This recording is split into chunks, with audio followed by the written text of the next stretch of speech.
성경을 약속의 책이라고 얘기하죠. 여러 번 강조한 이야기지만 성경은 구약과 신약으로 되어 있습니다. 2000년 전에 이미 오신 예수님 완성이 되어서 오래된 약속, 그리고 부활 승천하신 예수님이 다시 오실 것이다. 그래서 새로운 약속, 신약이라고 말씀드릴 수 있습니다. 그러면 지금은 성령의 시대라고 해서 예수님이 승천하시면서 성령이 우리와 함께 계셔서 예수를 믿게 만들고 하나님을 보게 만들고 신앙생활 할 수 있는 힘을 주시고 견딜 수 있는 능력도 주시는 분이 성령님이신데, 그러면 퀴즈, 지금 예수님은 어디에 계실까요? 천국인데 성경에 보니까 예수님은 하나님 보좌 우편에 계신다. 스데반이 순교할 때 하늘을 우러러 사도행전 7장 55절에 하나님 우편에 계신 예수님을 보았고, 히브리서 8장 1절 12장 21절에 보니까 하나님 우편에 계신 예수님, 지금 예수님이 어디 계셔요?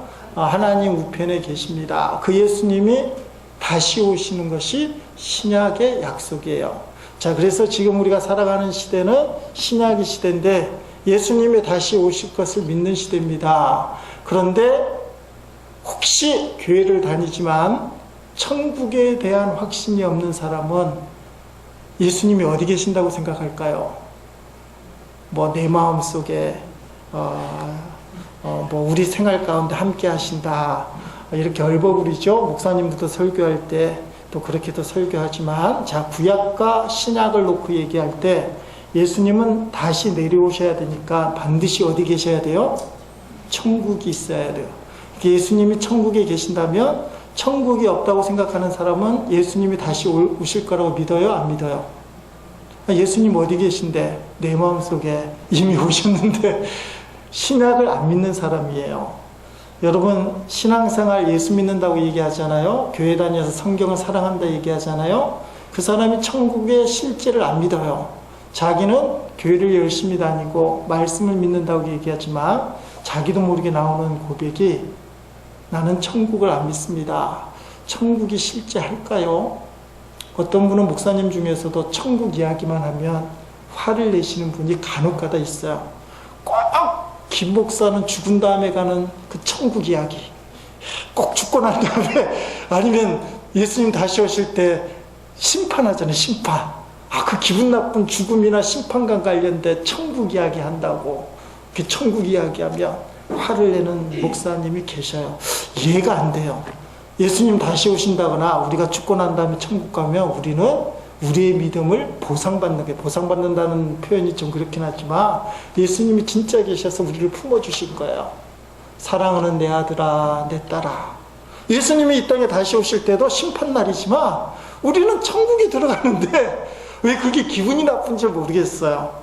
제가 느끼기로는 그 목사님의 신앙을 평가하긴 그렇지만 천국에 대한 확신보다는 이 땅에서의 신앙생활이 중요하다고 얘기하는 겁니다. 그래서 이 땅에서 예수 믿고 믿음대로 사는 게 중요하지 천국이 뭐가 필요했냐. 근데 중요한 거는 우리 성도들이 자기도 모르게 난 천국이 진짜 있는 것 같진 않아 라는 느낌이 들면, 본인이 아무리 말씀을 사랑합니다, 나는 신약을 믿습니다 얘기하지만 신약이 뭐라고요? 새로운 약속, 예수님이 오시는데 예수님이 어디 계신데? 천국에 계셔서 내려오시는 거예요. 실제로 그건 거짓부렁이 아니에요. 만드는 얘기가 아니라 우리가 철석같이 믿는 성경의 기본 구조예요. 구약과 신약, 이게 기본 구조잖아. 다시 오신, 이 땅 2000년 전에 오신 예수님은 구약의 완성, 신약의 완성은 다시 오실 예수님인데 그 예수님은 천국에 계시기 때문에 오시는 거예요. 그러니까 천국이 실제하지 않는다. 자기도 모르게 이런 마음이 들면 말로는 신약을 믿습니다, 말씀 믿습니다, 말씀대로 삽니다 하지만 말씀의 근거가 무너지는 거예요. 여러분 잘 봐야 됩니다. 천국이 실제하지 않냐면 성경이 근거가 무너져요. 가장 기초잖아요. 예수님이 다시 오신다는 마라나타 아멘 주 예수여 속히 오시옵소서. 어디서 오는데? 천국을 안 믿는데 예수님이 어디서 오셔? 내 마음속에 계신 예수님, 우리의 삶 가운데 함께 계신 예수님, 이분은 성령님이시죠, 실제로는. 그러니까 천국을 안 믿으면 신앙생활이, 말 표현이 그렇게 얘기하지만 거짓부렁이에요. 거짓부렁. 본인은 잘 믿는다고 얘기하지만 기초를 안 믿어요. 천국을 믿으면 예수님이 확실히 우리의 구세주인 걸 알게 돼요. 내가 예수 믿으니까 지금 죽어도 어디 가요? 천국 가는 거예요. 여러분, 지금 죽으면 어디 가요? 죽는 게 무서워요, 안 무서워요? 그 목사님처럼 죽고 난 다음에 가는, 아니면 예수님 다시 오실 때 꼭 심판 있는데 그거 아주 기분 나쁜 들어. 근데 성도는 사명 때문에 천국에 안 가는 것이, 죽는 게 복이 있어요. 요한계시록에도 믿고 죽는 자에게는 복이 있다, 그렇게 천국 들어가는데 그것처럼 큰 복이 어디 있어요? 자, 천국에 대한 가치관, 천국에서 주님이 함께 하시고 이 세상에서 누리는 세상 부귀영화보다도 천국이 진짜 좋다, 이 믿음이 없으면 아무리 교회에 와서 나는 죽고 예수로 살고 세상 부귀영화 포기한다 하지만 나도 모르게 세상을 향하여 마음이 가게 돼 있어요. 이 땅에서 일단 잘 살아야지, 거기에 포인트가 주어지는 거예요. 이게 좀 틀리잖아요. 이 땅에서 일단 내가 잘 살아야지 보다, 하나님 저에게 사명을 주셔서 제가 이 부분에서 성공해서 주님을 증거하겠습니다, 하나님께 영광 돌리고 많은 사람들을 주님께로 이끌어 오겠습니다. 천국 가치관을 가지면 표현도 이렇게 하는데, 근데 천국 가치관이 없으면 일단 잘 살고 봐야지, 요게 된다는 거예요. 자, 오늘 말씀이 천국에 대한 이야기입니다. 천국에 대한 이야기. 그래서 천국에 대한 가치관이 없으면 이건 말도 안 되는 이야기예요.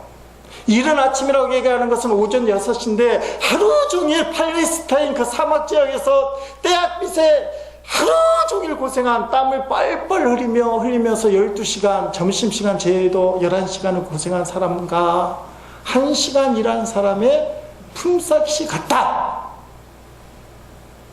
약속은 했지만 한 대리원씩 준다고. 그리고 마지막에 온 제5시에 온 사람, 5시에 온 사람은 약속도 안 돼 있었어요. 이거는 인간적으로 얘기하면 이 주인이 나쁜 주인이에요. 이상한 주인이에요. 어떻게 똑같이 할 수 있습니까? 12시간 땀 뻘뻘 흘리면서 고생한 사람이랑 1시간 달랑 일한 사람이랑 품삯이 같다,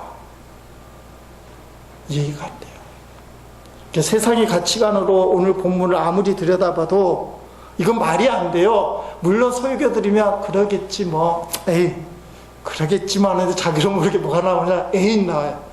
이게 뭔가 이상한 거예요.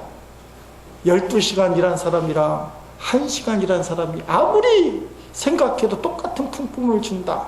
내가 그런 하나님을 믿어야 돼? 이건 목사들도 말입니다. 천국 가치관이 없으면 이거 설교할 때 되게 힘들어요. 그래서 막 돌려서 얘기해요. 감사가 부족하다는 둥, 뭐 여러 가지 다 맞는 얘기긴 한데 핵심은 뭐냐? 천국 가치관이 없으면 이 땅의 가치관으로 이 성경을 묵상하고 깊이 들여다볼수록 이상할 수밖에 없어요. 이 설교를 할 때 천국에 대한 가치관이 없이 설교를 하면 돌아가면서밖에 할 수 없어요. 감사가 부족하다, 주인에게 맡기지 못한다, 여러 가지 얘기하지만 한마디로 얘기하면 포도원이라는 교회에 들어와서 한 대리원 받는 것을 주인은 너무 기뻐해요. 교회에 들어와서 그 사람이 구원받는 것을 우리 하나님은 너무나 기뻐하시는 거예요. 우리가 그것을 기억해야 돼요. 이거는 상대적인 가치관으로, 돈으로 따지는 게 아니라는 거예요. 중국에 열방 중고등학교라고 좋은 학교가 있습니다. 혹시 중국에 자녀를 유학 보낼 생각이 있다면 열방 중고등학교, 최하진 선교사님이 세운 학교인데, 최하진 선교사님이 훌륭한 분입니다. 이분 뭐 박사인데 포기하고 그쪽에 가서 선교하시는 분인데, 최수연 선교사님, 채씨끼리 결혼을 했어요. 어떻게 사는지 몰라, 채씨끼리. 최하진, 최수연 근데 우리는 지금 최 씨가 안 앉아서. 근데 이 최수연 선교사님이 책을 하나 썼습니다. 남편도 책을 썼는데, 내 인생은 주님 것이다 라고 책을 썼어요. 이 최수연 선교사님은 모태신앙인데 선교사 갈 마음이 없는 잘 나가는 그런 사람이에요. 부잣집이기도 하고. 근데 남편이 최하진 선교사님이 은혜를 받고 선교사로 가는 작정을 한 것 같습니다. 그래서 최하진 선교사님이 최수연 선교사가 된 부인을 설득하는 작업의 내용이 최하진 선교사님이 쓴 책에 나옵니다. 24쪽에 나오는데, 제가 그 책을 지난 주간 읽었습니다. 그걸 인용하면 이렇게 해요. 그는, 남편이죠, 계속해서 말을 이어갔다. 세상에는 만족이 없어. 뭐 하나 이룬 것 같으면 또 욕심이 생기고 욕심의 반복이야. 이사야서에 이런 말씀이 있더라. 그 책에 반말로 되어 있어요. 그러면서 성경 말씀을 인용했다. 이사야 5장 8절 말씀인데, 장면을 넘겨보면 앞에 나오죠. 가옥에 가옥을 이으며 전투에 전투를 더하여 빈틈이 없도록 하고 이 땅 가운데서 홀로 거주하려 하는 자들은 화 있을진저. 아멘. 자기 남편이 이 성경 말씀 인용했다 이거죠. 결국 욕심의 끝은 화야, 재앙이라는 말이지. 당신이나 나나 이 사회에서 특권을 누리면서 사는 사람이라고 생각해. 당신은 미술학원 원장으로 젊은 나이에 큰돈을 만지는 사업가가 됐고, 난 20대에 박사학위를 받아 사람들의 부러움을 샀지. 그것도 부족해서 부동산 사들이는데 눈이 멀기 시작해서 끝없는 욕심과 탐욕의 여행을 이어갔고, 돈으로 우리 자신을 남용하게 이르렀어. 성경은 분명하게 그 결말을 말해주고 있어. 욕심에서 비롯된 세상적 대박은 천국에서 쪽박이야. 우리는 복이라 생각하고 마셨지만 그것은 우리를 죽게 만드는 독국물이었어. 이렇게 설득을 한 거예요. 이 사람들이 가문도 좋고 20대 박사 받고 젊은 나이에 서울 강남에서 미술학원을 차려서 엄청난 돈을, 최수연 그 당시 집사 정도 됐겠죠, 돈을 버는 거예요. 그리고 부동산 투기까지 한 겁니다. 어디 좋은 땅이 없나. 그래서 돈을 굴리던 젊은 부부였어요. 그런데 최하진 선교사님이 이 말을 하는 거죠. 세상적 대박은 천국에서 쪽박이다. 우리는 그게 복이라고 생각해서 마셨지만 결국 우리를 죽게 만드는 독국물이었다. 이 말을 들은 부인 최하진 씨 반응입니다. 자, 이런 그 책이 이렇게, 그는 계속 말을 이어갔지만 나는 더 이상 들을 수가 없었다.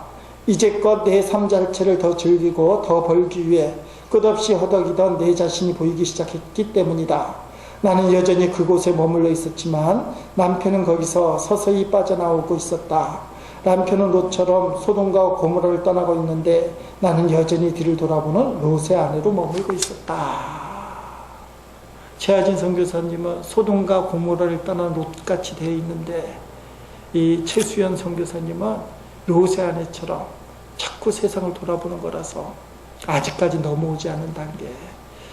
이 최수연 선교사님 은혜 받기 전에 내가 제일 잘하는 취미 활동은 쇼핑. 백화점 가면 엄청난 쇼핑을 한다는 거야. 나중에는 미국에서 중국으로 선교사로 가는데 그 책에 보니까 생활용품을 한 트레일러 그걸 샀다는 거예요. 몇 년치 생활용품을 사가놓고 쇼핑 중독이 강한 여자입니다. 자, 이게 무슨 말이냐. 소돔과 고모라라고 표현된 세상을 떠나지 아니하면 하나님의 부르심에 대한 이해할 수가 없어요. 감은 가겠지만. 우리가 롯의 아내처럼 여전히 세상을 뒤돌아보면서 저기에 내게 있지 이렇게 생각하면 신앙생활을 제대로 할 수가 없다는 거예요. 여러분, 천국의 가치가, 얼굴 표정들이 이거 잘못하다가 내 거 다 포기하고 선교사로 가야 되는 거 아닌가. 선교사는 아무나 가는 건 아니잖아요. 저는 우리 교회의 중요 흐름이 세상의 가치관이 아니라 천국의 가치관이 되기를 기도하고 있습니다. 어쩔 수 없이 우리는 그냥 냅둬도 세상적으로 살게 돼 있어요. 문제는 교회에 와서도 세상적 가치관을 찾으면 문제가 된다는 거예요. 여러분, 오늘 하나님 말씀을 듣고 천국 이야기를 듣는데 세상 거 얻으려는 마음이 아니라 천국 거 얻으려는 마음이 있기를 주의 이름으로 축복합니다. 믿음이 약한 사람들을 위해서 사도 바울이 얘기했어요. 영원히 잘된 같이 너의 밤서가 세상에서도 잘되게 도와줄 거다. 왜냐하면 네 믿음은 약하니까 처음부터 천국에 대한 확신 없지. 지금 당장 죽어도 천국 간다고 얘기하지만 난 죽는 거 싫어. 난 여전히 세상에서 할 일이 많아. 이런 믿음을 가져 있고 어렵고 힘든 생활 가운데 병들고 있는 가운데 하나님의 살아계심을 체험하기 위해서는 내가 너 도와줄게. 어려움을 이기게 해줄게. 가난을 극복하게 해주고 질병을 고쳐줄게.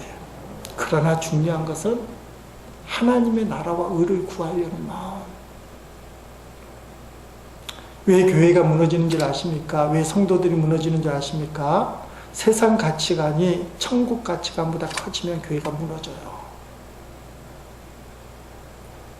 성도 그 마음 속에 예수님이 계신데도 세상 게 더 커버리면 예수님이 주장하는 천국계 약해지면 그 신앙은 무너져요. 그래서 오늘 우리가 말씀을 들을 때에 천국에서는 이런 일들이 있구나. 나는 이런 복을 받은 사람이구나. 그런 마음에 어떤 감동이 있어야 된다는 것이죠. 자, 본문으로 돌아오면 이 유대 지역에 있는 팔레스타인 지역의 농업의 특산물 하면 포도라고 얘기할 수 있습니다. 포도가 특산물인데 그래서 성경에는 포도와 관련된 이야기가 많이 나오게 되죠. 왜냐하면 눈에 보이는 게 포도니까 포도에 대한 이야기. 자, 포도 수확기가 언제냐? 뭐 가보진 않았지만 9월달쯤 된다고 해요. 9월달이 끝나자마자 정확하지는 않지만 우기, 장마철이 곧바로 온다는 것입니다. 자, 문제가 뭐냐면 제일 좋은 상품, 극상품의 포도는 햇빛을 많이 받아야 돼요.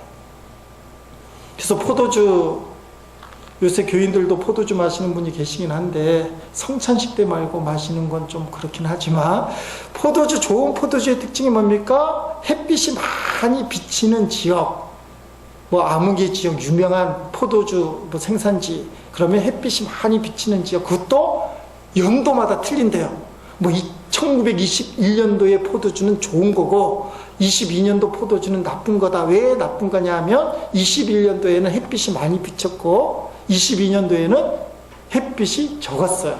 그러면 그 지역에서 난 포도주지만 21년산. 그러니까 여러분이 알고 있는 유명한 포도주 얘기할 때 몇 년산이 왜 중요하냐? 그 해에 햇빛이 많이 비쳤다 이거예요. 그래서 그게 비싼 포도주가 되는 거예요. 그러니까 우리가 알고 있기로는 포도주가 오래만 되면 좋을 것처럼 보이지만 그게 아니라는 거예요. 그 지역에서 몇 년도에 햇빛이 많이 비쳤기 때문에 그 해에 생산된 그리고 오래된 포도주.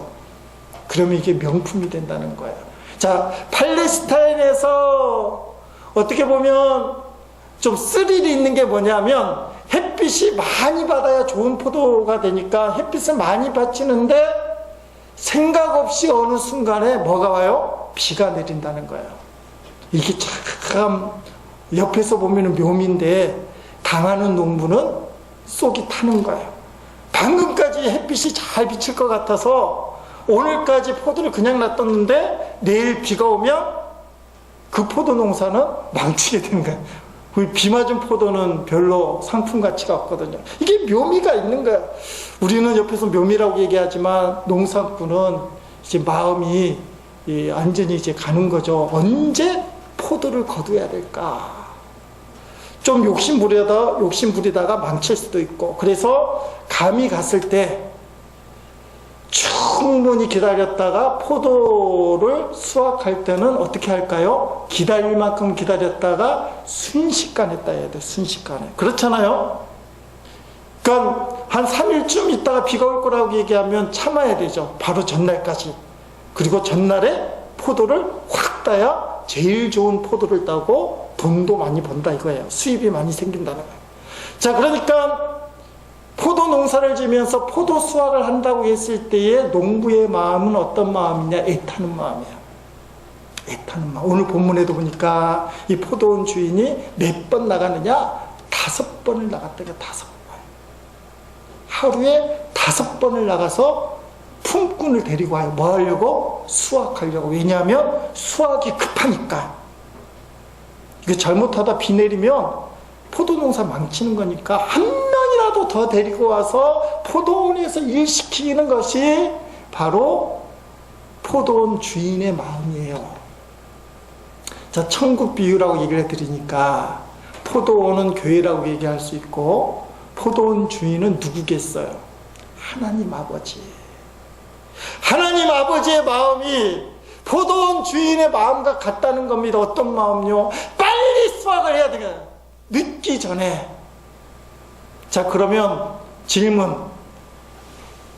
비가 내려서 포도를 수확해도 소용이 없는 때가 됐는데 그것은 교리적으로 얘기하면 어디에 해당될까요? 예수님의 재림 심판 때. 그때는 구원의 문이 막혀요. 내가 그때 가서 예수 믿지 소용이 없어요. 비가 내리면 포도 수확이 소용이 없는 거예요. 그러니까 하나님 아버지의 마음이 간절하다는 거예요.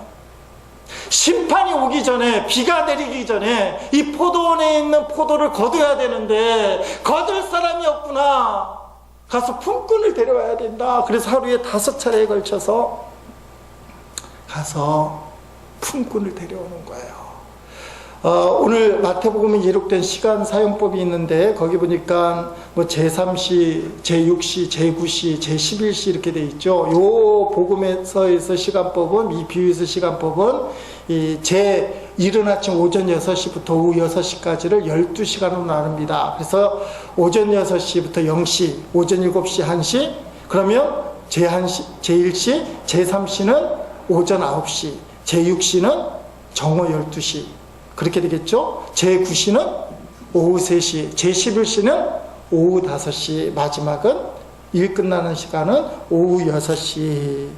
그러니까 이 포도원 주인이 너무 답답해서 장터에 놀고 서 있는 사람들 왜 가만히 놀고만 서 있느냐? 빨리 포도원에 가서 일하자. 정상적으로 이른 아침 6시에 가서 사람 데려오고 오전 9시에 가서 데려오고 정오 12시에 가서 데려오고 3시에 가서 데려오고 마지막에는 5시에 가서 5번이나 가서 품꾼들을 데리고 오는 거예요. 그것이 하나님 아버지의 간절한 마음, 간절한 마음이에요. 여러분, 하나님의 소원이 뭐냐? 비가 내리기 전에 포도원에 품꾼을 데려오는 것이다. 심판이 오기 전에 시장터에서 놀고 서 있는 사람들을 포도원 교회로 데려오는 것이다. 전도 부흥 강사로 요새 유명한 안호성 목사님이라고 있습니다. 울산 온양 순복음교회 거기서 이제 목회하시는 분인데 거기 가면 현수막이 딱 걸려 있는데 전도는 하나님의 피 맺힌 소원입니다. 단어를 써도 우리 교인들은 별로 안 놀라요. 전도는 하나님 무슨 소원이라고요? 피가 맺히는 소원이래요. 피가 맺히는 소원. 이 교회도 처음에는 힘들어서 알코올 중독자들, 교인들이 안 모이니까 알코올 중독자들 데려놓고 이제 설교를 하기 시작한 거예요. 사람들을 이제 어려운 사람들 모시고 하다가 이제 조금 소문이 나는 거죠. 목사님 설교가 좋다. 그래서 교회가 설교가 좋은 걸로만 부흥하는 줄 알았어요. 하나님 어느 날 마음을 주시더래요. 하나님의 소원은 불신 영혼이 전도받고 오는 것이 소원이다. 그러면서 비유를 이렇게 얘기합니다. 자식을 잃어버린 부모의 마음이 어떨까? 텔레비전에 보니까 21년째 잃어버린 딸을 찾아서 그 딸이 13살 땐가 잃어버렸더구만요. 그러면 21년 전이면 지금 몇 살이에요? 30대 중반인데도 아직도 전단지를 들고 전국을 떠돌아다녀요. 전단지를 이렇게 주는데 그걸 버리면 그걸 다시 주워서 다시 이렇게 포개면서 그거를 어떻게 20년이 넘게 할 수 있을까? 근데 그게 아버지의 마음이라는 거예요. 옆에 있던 어떤 사람이 너무 가슴이 타니까 아무개 아버지 할 만큼 했으니까 이제 그만두세요. 가서 내가 식사 대접할 테니 밥이나 먹고 잊읍시다. 21년 동안 딸 찾겠다고 천국을 다니는 이 아버지가 그 말을 들으면 위로가 될까요? 위로 된다고 생각하는 사람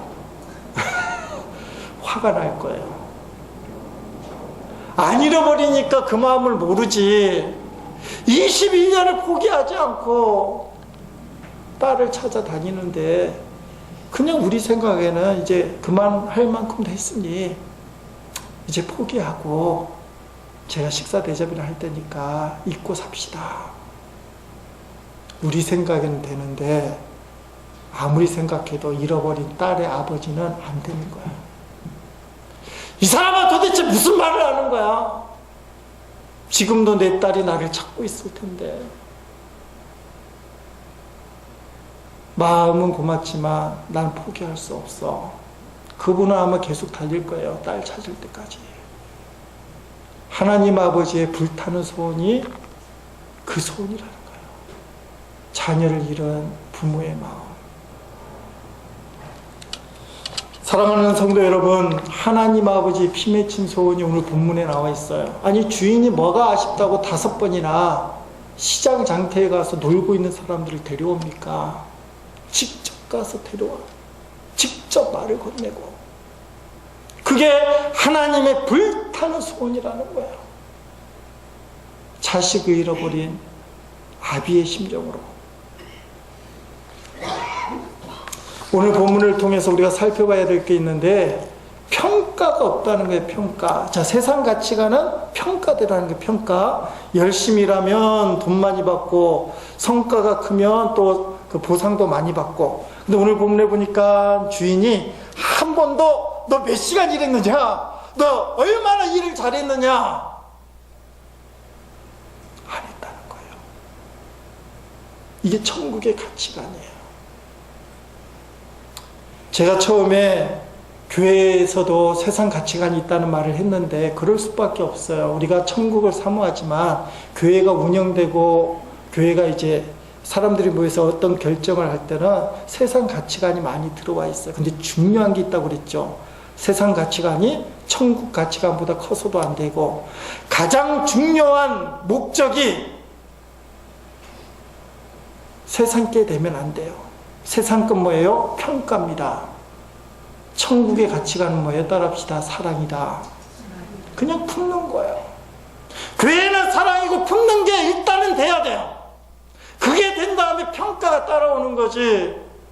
만약에 우리 교회가 평가를 통해서만 부흥하고 성장한다면 쏙 빈 간정이에요. 수만 명이 모인다고 할지라도 인간의 결과물이에요. 천국의 가치가 없나. 지금 천국에 대한 이야기를 하는데 천국은 말입니다. 평가가 없는 거예요. 이제 오후 6시가 돼서 시간이 끝났습니다. 근데 주인이 마지막에 일한 사람을 부르는 거예요. 제11시 오후 5시. 이 사람은 몇 시간 일했어요? 딸랑 1시간 일했는데 이 성경을 가만히 보니까 여러분 잘 보세요. 거기 4절 말씀에 보니까 처음 부를 때 내가 너희에게 상당하게 주리라. 이렇게 얘기했어. 상당하게 주리라. 제일 먼저 온 사람들에게. 그리고 6시와 9시에 5절에 보니까 그와 같이 하고 또 상당하게 주리라. 이렇게 약속을 했어요. 그리고 문제는 제11시에 온 사람들을 보더니 포도원에 와서 일하라고만 얘기하지만 준다는 말이 없어요. 준다는 말. 그러니까 준다는 말이 약속이 없다. 그전 사람은 이제 상당하게 주리라 약속을 했는데 오후 5시에 온 사람들은 일단은 약속은 없어요. 본인도 생각이 많겠죠. 그런데 제일 마지막에 온 사람이 얼마를 받아요? 한 데나리온, 하루 품삯을 받는 거야. 요새 노동자 하루 품삯이 얼마인지 모르지만 10만 원을 받는 거야, 예를 들면. 그러니까 먼저 온 사람들이 기대가 되겠어요, 안 되겠어요? 여러분 같으면 기대를 하겠어, 안 하겠어요? 겨우 1시간 일한 사람보다 새벽 6시에 온 사람 하루 종일 땀 흘리면서 떼약빛에서 일을 했는데 여러분이 12시간 일한 사람이다. 기대가 돼요, 안 돼요? 여러분은 이미 천국 가치관을 갖고 있기 때문에 기대를 안 하지만, 아니, 세상 사람들은 기대가 되잖아요. 기껏 1시간 일한 사람이 10만 원을 받는다면 나는 최소한 2배는 받겠지. 내가 저 사람보다 12배는 일했는데, 그런 기대를 갖고 있어요. 근데 이 주인이 먼저 일한 사람에게도 얼마만 줬다고요? 1데나리온만 준 거예요. 아니, 가만히 있겠습니까? 그래서 주인에게 묻는 거죠. 어떻게 1시간 일한 사람과 찌는 더위 속에서 하루 종일 일한 우리와 같이 똑같이 취급을 합니까? 어떻게 같은 품삯을 줄 수 있습니까? 평가가 틀리다는 거예요, 평가가. 이런 평가를 하면 당신은 정상이 아니라는 거예요. 세상적으로 말하면 맞죠. 이게 정상적인 평가가 아니잖아요. 보상이 아니잖아요. 그런데 예수님의 말씀이에요. 13절 14절 말씀 한번 읽어보겠습니다. 주인이 그 중에 한 사람에게 대답하여 이르되, 친구여, 내가 네게 잘못한 것이 없노라. 네가 나와 한 데나리온의 약속을 하지 아니했느냐? 네 것이나 가지고 가라. 나중은 이 사람에게 너와 같이 주는 것이 내 뜻이니라며. 그리고 더한 말 더해요. 어떻게 내가 선한데 악하다고 얘기하느냐? 이 말은 뭐예요? 기분이 나쁘다는 거예요. 기분이. 12시간 일한 네가 그렇게 얘기하는 게 나 상당히 기분 나빠.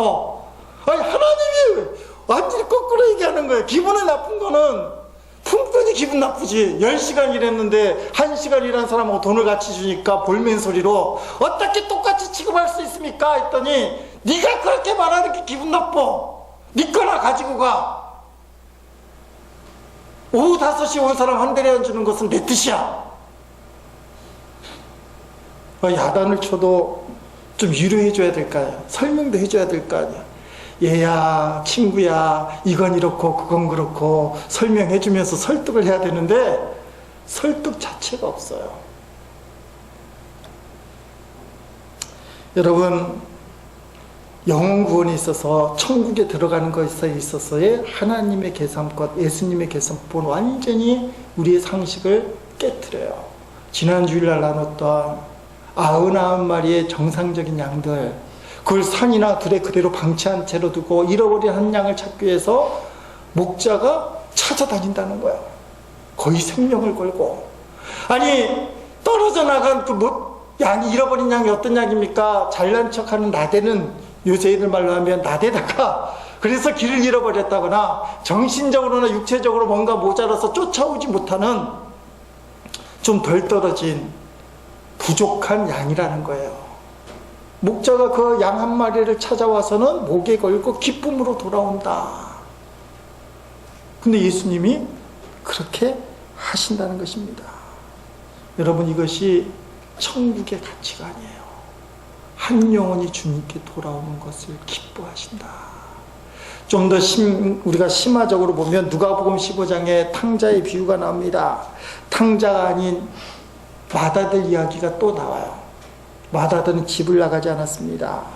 그런데 자기 동생이 집을 나갔다가 돌아왔는데 아버지가 야단도 치지 않고 그 동생을 안아주고 비단 옷을 입히고 금가락지를 끼워주고 살찐 송아지를 잡아서 잔치를 베풀어 주는 것을 봤어요. 그때 이 형님이, 맏아들이 동생을 동생이라 부르지 않아요. 그는 아버지께 이렇게 항의합니다. 쉬운 성경으로 누가복음 15장 29절 30절에 보니까 큰아들은 아버지에게 말했다. 보십시오. 저는 수년 동안 아버지를 섬겨왔습니다. 그리고 한 번도 아버지의 명을 어기지 않았습니다. 그런데 아버지께서는 한 번도 저를 위해서 친구들과 즐기라고 염소 새끼 한 마리 주신 일이 없었습니다. 그런데 창녀들과 함께 아버지의 제사를 다 써버린 아들이 집에 돌아오니까 아버지께서는 그를 위해 살찐 송아지를 잡으셨습니다.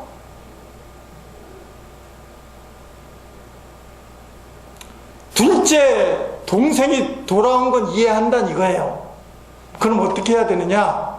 최소한 야단을 치고 벌을 줘야 되는 거 아닙니까? 지금 우리 솔직히 말합시다. 집을 나간 탕자가 여러분의 자식이 나갔다가 돌아왔어요. 너무 반가워요. 그 다음에 반갑긴 하지만 그 다음에 어떻게 해요? 야단을 쳐야죠. 다시 못 나가게. 그게 상식인데 누가복음 15장에 그게 없어요. 무조건 받아주는 거야. 그걸 마다들은 너무 이해를 못해요. 그래서 이 마다들을 뭐라고 얘기하냐? 집안의 탕자다. 이 사람은 실제로 집 밖을 나가진 않았지만 아버지 곁에 있었지만 아버지가 그렇게 얘기해요. 너는 늘 나와 함께 있지 않았느냐? 자, 아버지의 대답 31절 32절 말씀 한번 같이 읽어보겠습니다. 31절 32절. 아버지가 그에게 말했다. 아들아, 너는 언제나 나와 함께 있었으니 내가 가진 모든 것이 네 것이 아니냐? 네 동생은 죽었다가 다시 살아났고 잃었다가 다시 찾았으니 우리가 즐거워하고 기뻐야 하지 않겠느냐? 아멘. 그나들은 어떻게 동생을 그냥 받아들이느냐? 그럴 줄 알았으면 나도 집을 나가겠다. 나갔다가 돌아오면 이렇게 환대받는데 아버지가 복을 하나 얘기해 줍니다. 무슨 복을 얘기해요? 나와 함께 가져 있어서 나의 것이 보다 너의 거였는데 너는 지금 구원받은 복을 여태까지 누리며 살았다 이거예요. 집을 나가서 구원의 복을 몰랐다가 돌아온 아들 둘째가 아버지 품에 안겨서 구원의 복을 누리는데 너는 이미 그 복을 누리고 있었잖아. 자, 이것을 우리 현실로 적용하면 이런 거예요. 신앙생활하기 사실 힘들잖아요. 기뻐하라, 즐거워하라, 범사에 감사하라, 마음은 늘 가지만 고단해요. 믿음 지키기가 쉽지 않아. 마귀가 우리를 찢어 놓는 거야. 너 신앙생활 제대로 하면 이렇게 혼나는 거야. 세상이 그렇게 쉬운 줄 알아? 야, 믿음대로 살면 좋지. 그게 세상에서 잘 될 것 같아. 적당히 살아야지, 적당히. 이렇게 믿음 지키려고 하니까 너무 힘들어요. 말씀 듣고 은혜 받고 이길 힘을 주셔서 감사한데 나는 교회를 10년, 20년, 30년 다녀서 겨우 구원의 확신을 얻고 난 지금 죽어도 천국 가는 믿음이 생겼어요. 이 믿음이 생기기까지 얼마나 고생한지 몰라요. 저도 지난날 돌아보니까 믿음이 성숙하기까지 얼마나 어리석고 참 잘못되게 살았는지 몰라요. 지금까지 온 게 참 하나님의 은혜예요.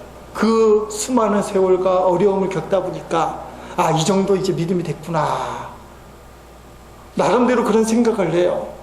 그런데 여러분, 세상을 할까 안 할까 다 하고 깡패 두목이라는 놈이 왔어요. 근데 이 인간이 오자마자 내가 몇십 년을 고생해서 얻었던 신앙 고백을 단 한순간에 하는 거예요.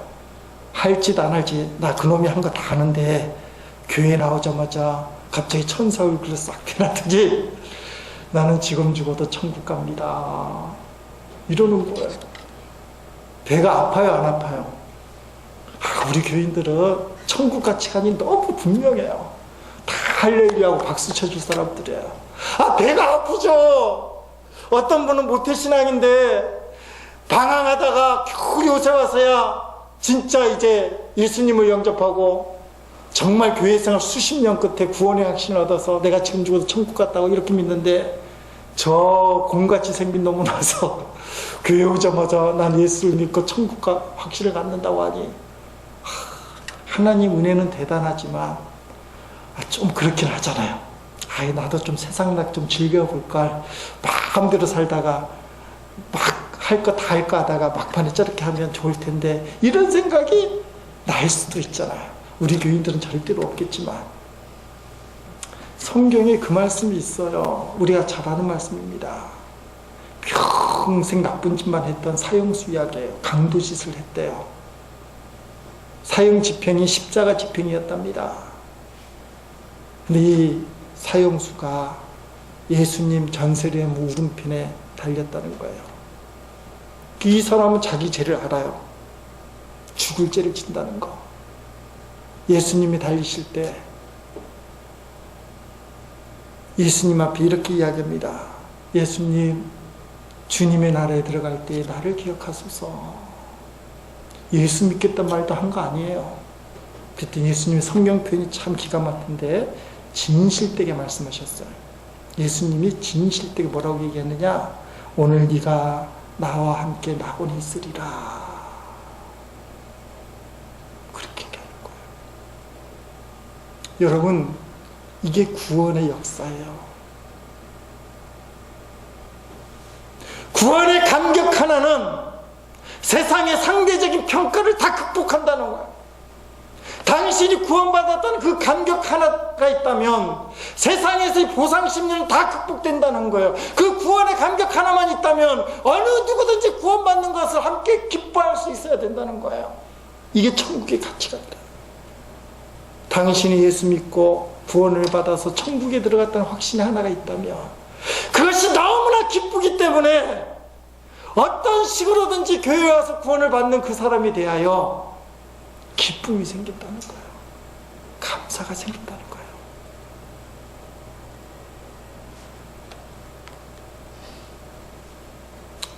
여러분, 오후 5시에 와서 1시간 달랑이라고 구원받은 사람, 한 대례를 받은 사람 마음이 어떻겠습니까?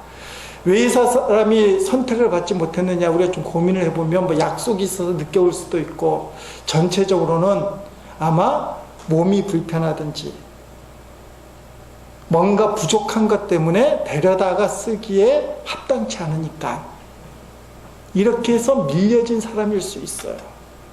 이 사람은 그 마음 속에 더 간절한 마음이 있었을 거예요. 집에는 식구가 있는데 오늘 일을 땡치면 우리 온 식구가 굶어야 되는데 마지막 시간이 가까울 때 불신 영혼들의 상태가 그와 같이 된다는 거예요. 간절함이 있기 때문에 5시에 온 이 사람은 얼마나 열심히 일했겠습니까? 이른 시간 새벽 6시부터 온 사람은 정상적으로 일했지만 요령도 폈을 거예요. 그러나 마지막 오후 5시에 온 사람은 거의 생명을 걸고 일을 했을 거라는 겁니다. 지금 시간이 심판 전이라는 거예요. 따지고 보면 저와 여러분도 오후 5시에 포도원에 들어온 품꾼이라는 거예요. 그러니까 우리는 남은 1시간을 보고 생명을 걸고 최선을 다해야 된다는 것입니다. 그러면 주인이 한 대량을 준다는 것입니다. 사랑하는 성도 여러분, 오늘 말씀을 나눴는데 말씀의 핵심 따라합시다. 포도원 품꾼은 구원받은 성도다. 이 가치관, 구원의 감사, 하나님께서 구원하시는 역사, 하나님 아버지가 얼마나 간절했으면 포도원 주인을 비유로 5번이나 나가서 일꾼을 부르시는 거예요. 포도원에 들어오라고. 그리고 포도원에 들어온 것 자체만으로도 너무 즐거운 거예요. 몇 시간 일했느냐, 얼마나 열심히 일했느냐, 이런 세상의 평가는 하나도 없어요. 그냥 포도원에 왔다는 것 자체가 너무 좋은 거예요. 근데 인간들은 평가를 할 수밖에 없잖아요. 상대평가. 어떻게 1시간 일한 사람하고 12시간 일한 나하고 똑같을까? 똑같아. 따라합시다. 똑같다. 똑같아. 이 천국의 가치. 천국에 들어오는 게 너무 좋은 거예요. 이게 하나님 아버지의 마음이고 바로 이 일을 위해서 예수님이 십자가에 죽으셨다는 사실을 기억하셔야 됩니다. 이러한 하나님 아버지의 구원의 역사에 날마다 감격하는 구원의 감격이 우리 가운데 넘치기를, 그래서 이 구원의 감격이 힘이 되어서 소용돌이 치듯이 많은 영혼들을 이 포도원 교회로 이끌어오는 우리 모두가 될 수 있기를 주님의 이름으로 간절히 축원드립니다.